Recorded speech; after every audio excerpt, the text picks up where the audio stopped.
When Volvo uses an S in their logo, it traditionally refers to the sporty cars from Sweden. Consistent with this tradition is the new S60. With it, Volvo hopes to even better establish itself in the premium mid-range segment. From the looks of the S60, that shouldn't be too difficult. The new car from Sweden is sportier and more dynamic than any Volvo before. The sedan comes with two different chassis. For the European market, there's the newly developed dynamic standard chassis. Bernhard Bauer, managing director of Volvo Germany, sums up all the new features. The Volvo S60, like any other car, builds upon three pillars: design, safety, and environment. What's more, the designation 60 always refers to the sportiest model, and you can really see for yourself that its driving and handling is clearly different, and it's the sportiest Volvo we ever made. Of special note is the new safety system, the pedestrian protection in the S60. It's capable of slowing down the car from 35 kilometers per hour to 0 when it detects pedestrians and children in the way to avoid hitting them. You have to remember that today, for example, in Germany, you have around 13% of all people killed in the traffic in Germany are pedestrians. And that means if we're installing systems in the cars that actually can auto brake the car to avoid those accidents, we will certainly save lives. Quite easily, we're using a radar and a camera in front of in the grille that scans the area in front of the car, and with that we're reading off information. If we see some object in front of the car, we will actually perform auto braking to avoid the accident. Many other electronic assistance systems are on board.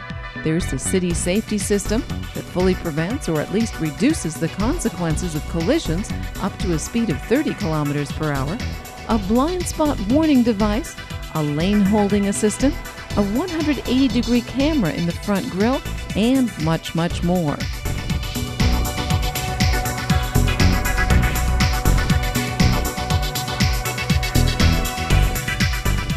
From the outside, the X60 is much rounder than other Volvo models.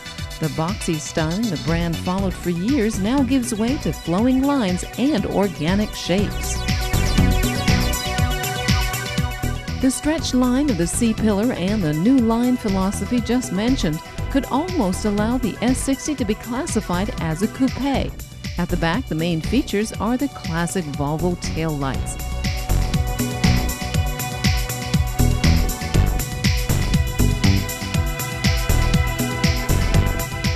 The trunk holds 380 liters, sufficient room for all your travel luggage. Inside, the S60 is a typical Volvo.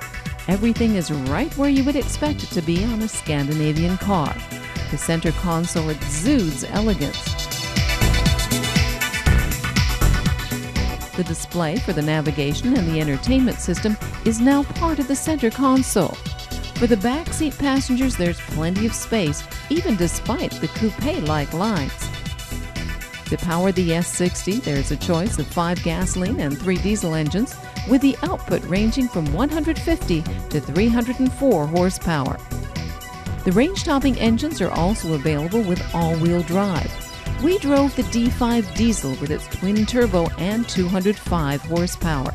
This engine is said to make do with only 5.9 liters of diesel per 100 kilometers, making it the best in its class. Market launch for the new sedan is mid-September 2010. By the end of the year, Volvo expects the station wagon to follow. Per annum, Volvo plans to sell 90,000 cars worldwide. Pricing for the smallest gasoline version starts at 27,000 euros. Add another 4,500 for the smallest diesel version.